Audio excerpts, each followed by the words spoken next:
Celebrar um santo é se admirar com suas virtudes. Cada santo, né, ao seu modo, nos deixar então um belo testemunho. Celebrar São Pedro e São Paulo, naturalmente é a mesma coisa. Pedro tanto nos anima com o seu amor, né, tão grande, mas impulsivo e frágil, a ponto de até negar Jesus. Paulo, grande pregador, mas, bom, também falha no Areópago. E certa vez chega a dizer que às vezes ele faz o que não queria fazer e não faz o que queria fazer. E em todos os santos sempre nos encanta a fidelidade à missão que Deus os confiou.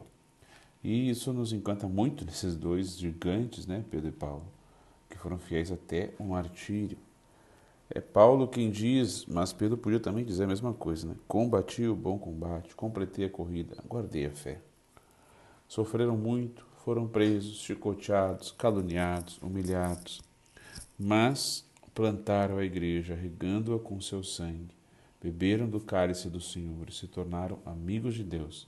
É como diz a antífona de entrada da missa. Celebrar um santo é mais do que se admirar com as suas muitas virtudes. É tentar imitá-las, bem, cada um, claro, à sua maneira, na sua vocação, no seu tempo, na sua realidade. Mas por isso hoje a gente pede a esses dois grandes homens, colunas da igreja, né, que nos ajudem a sermos nós também fiéis à missão que Deus nos confiou. Que busquemos os interesses de Cristo, que nós nunca larguemos o arado, que nós não olhemos para trás, né? Não desanimemos no caminho, custe o que custar, venha o que vier. Como Pedro também, Paulo pôde dizer, e a gente também pode dizer sempre, agora sei de fato que o Senhor enviou seu anjo para me libertar, porque o Senhor nunca, nunca, nunca nos abandona. Pedro e Paulo, Jesus, eles deram a vida, derramaram o seu sangue. A gente vê Jesus em Pedro, em Paulo, em Nossa Senhora, Maria Teresa, São Francisco, Vianney, porque a santidade é isso, né? É refletir as virtudes de Cristo, o próprio Cristo. E a gente vê Jesus em todos eles, porque eles também foram capazes de responder aquela pergunta. E vós, quem dizeis que eu sou? E hoje é dia da gente proclamar mais uma vez a nossa fé na igreja. É ela quem continua a missão dos apóstolos, por isso que a gente chama ela de apostólica. O mundo pode até dizer algumas coisas boas sobre Jesus, como a gente ouviu, né, no Evangelho. Alguns diziam, mas só a igreja conhece o Messias, o Filho do Deus vivo. Pelo amor de Deus, a gente tem que parar de uma vez, né, de ouvir mais os outros do que a igreja. Nenhum outro é o corpo de Cristo, só a igreja. Paremos de uma vez de pensar em Jesus simplesmente como um personagem da história. Tenhamos ele como nosso amigo, nosso Deus, íntimo nosso, nosso critério. Jesus mudou o nome de Pedro. Era Simão, agora é Rocha. E isso também aconteceu com a gente um dia. Um dia o Senhor mudou o nosso nome. Os nossos pais nos deram um nome, né? Talvez na escola nos deram até um outro nome, né? Um apelido. Quem sabe até hoje alguém te chame assim. Mas no dia que tu foi batizado, o Senhor mudou o teu nome e te deu o nome de cristão, o nome de católico. É verdade, você vai ser chamado no céu pelo teu nome de batismo, mas naquele dia ganhamos outro nome. E é sobre isso a nossa vida, sermos católicos de verdade, onde quer que nós estejamos, seja nas coisas da casa, no escritório, na loja, e olha, até num barzinho, tomando uma cervejinha, no futebol com os amigos. A gente sempre é católico, mesmo lá.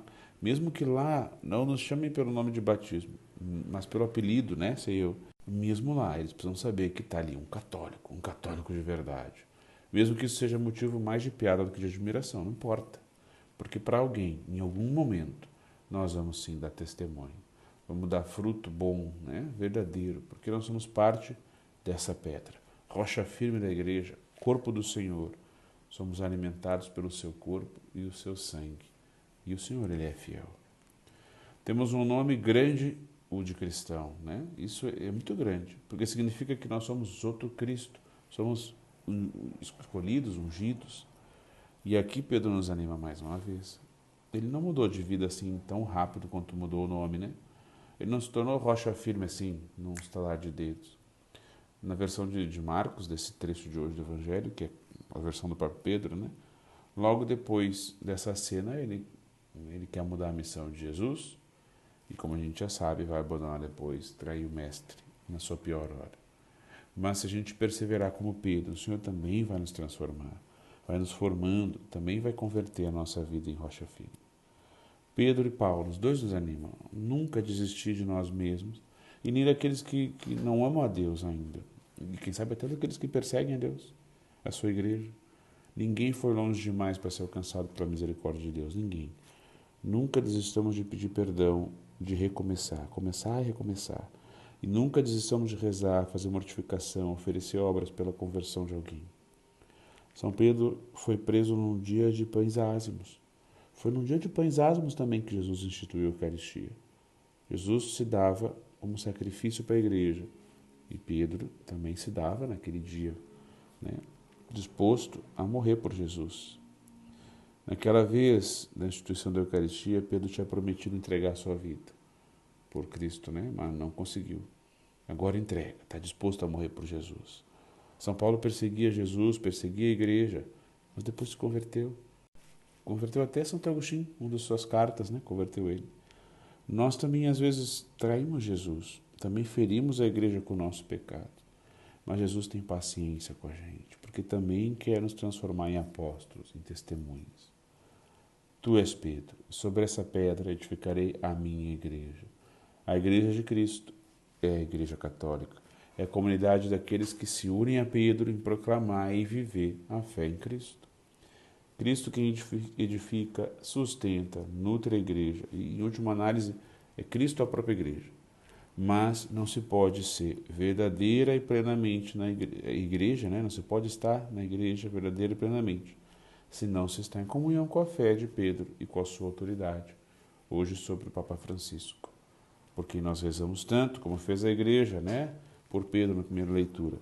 E porque hoje nós renovamos de modo muito concreto a nossa fidelidade, o nosso amor.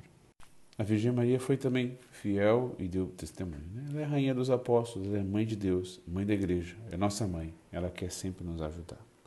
Com São Pedro e São Paulo, que ela nos ajude e que Deus nos abençoe. Amém.